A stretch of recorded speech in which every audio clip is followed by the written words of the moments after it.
कित्तूर की रानी चेन्नम्मा।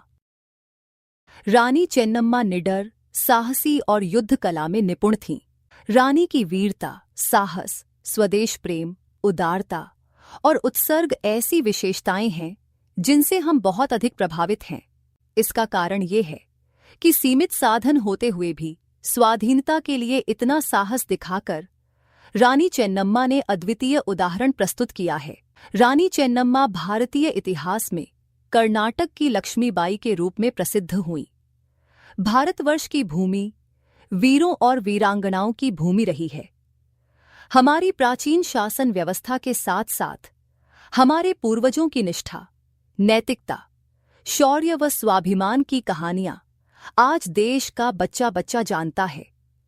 त्याग, तपस्या, साधना, वीरता, युद्ध कौशल और अपने आश्रितों का ख्याल रखना भारत के शासकों की सर्वोच्च प्राथमिकता रही है। ब्रिटिश साम्राज्यवाद ने जब इस देश की सीमाओं का अतिक्रमण करना आरंभ किया तो लगभग उसी समय से स्थानीय शासकों ने भी इस अन्याय के खिलाफ मुखर होना शुरू कर दिया।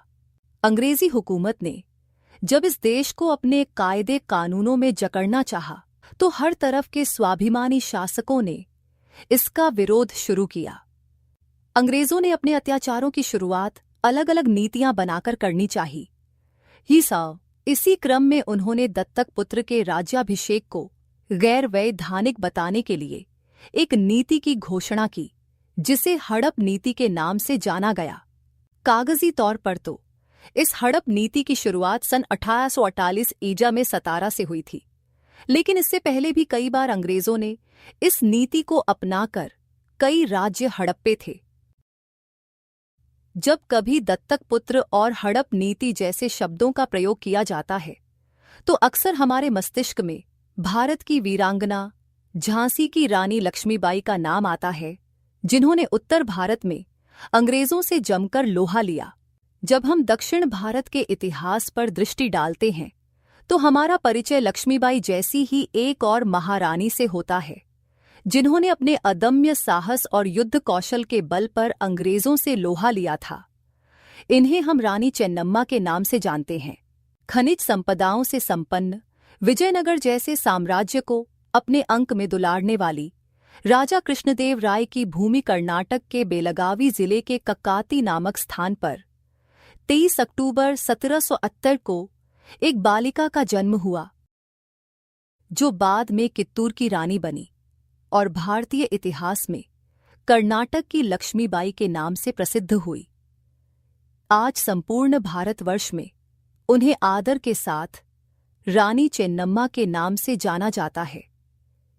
रानी चेन्नम्मा निडर, साहसी और युद्ध कला में निपुण थीं, जिससे उन्हें उन सारी कलाओं में दक्षता प्राप्त थी जो एक योद्धा के लिए अनिवार्य मानी जाती हैं। उनका मन शौर्य, स्वाभिमान व विवेक के उस अभीष्ट स्तर से सुशोभित था जो हर कुशल शासक से अपेक्षित होती है।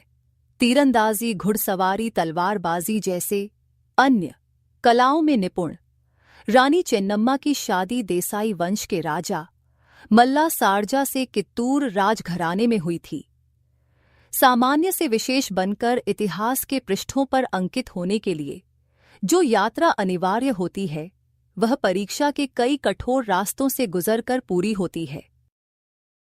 विचलित कर देने वाले त्याग, तन और मन को थका देने वाले समर्पण तथा अनेक भीषण कष्टों का सामना करने के बाद जब वह सफर सफलतापूर्वक उपलब्धियों की ऊंचाई पर समाप्त होता है तो दुनिया को वह असाधारण यात्रा संपन्न करने वाला वह सामान्य व्यक्ति भी आदर्श के रूप में दिखाई पड़ने लगता है।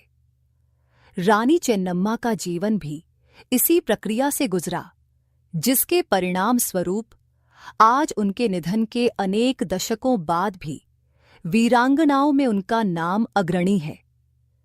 शादी के थोड़े समय बाद ही उनके पति काल के गाल में समा गए। रानी असहाय हो चुकी थीं। संपूर्ण राज्य की जिम्मेदारी अब उनके ही कंधे पर आ गई थी। रानी चेन्नम्मा अभी खुद को संभाल ही रही थी कि उन्हें एक और समस्या से जूझना पड़ा। राजा मल्ला सारजा से उन्हें जो पुत्र रत्न की प्राप्ति हुई थी उसका भी सन 1864 में निधन हो गया।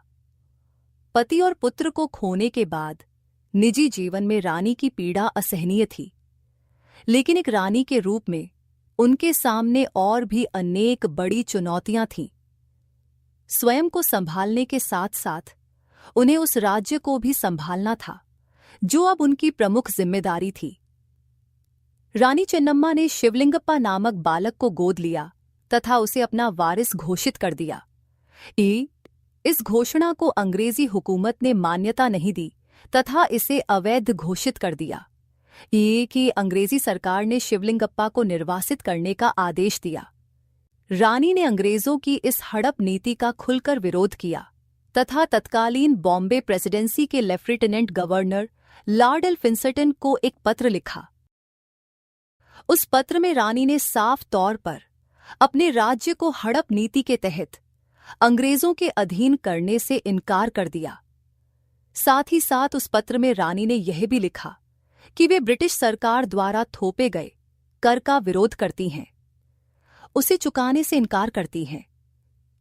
रानी उन पहली महिलाओं में से थीं जिन्होंने कर नीति तथा डॉक्ट्रिन ऑफ लेट्स नीति का पुरजोर विरोध किया था।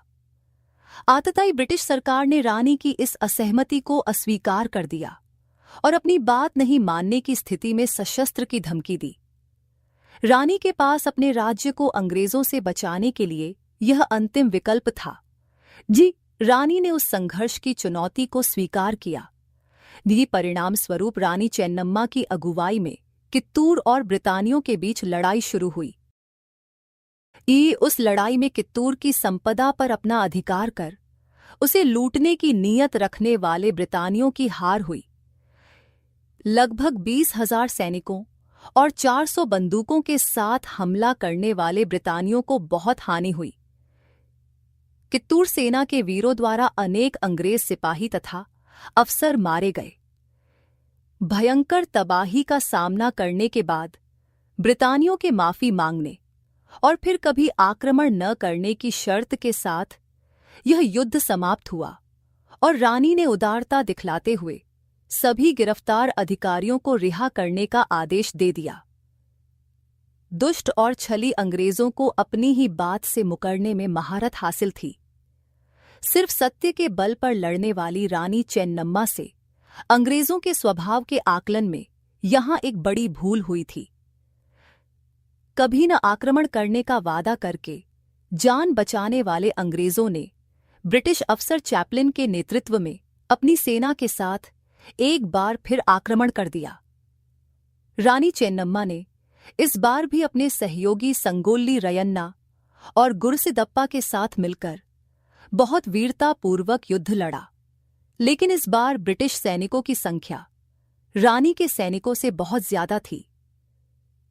इस वजह से उन्हें इस युद्ध में पराजय का सामना करना पड़ा। युद्ध की समाप्ति पर रानी को गिरफ्तार कर बेलहोंगल के किले में कैद कर दिया गया। इसी किले में रानी चेन्नम्मा ने 21 फरवरी 1819 को आखिरी सांस ली। रानी चेन्नम्मा की याद में प्रत्येक वर्ष 22 से 24 अक्टूबर तक कित्तूर उत्सव मनाया जाता है तथा उनके जीवन से जुड़े प्रसंगों को याद किया जाता है तथा नई पीढ़ी को उनकी गौरव गाथा से परिचित कराया जाता है।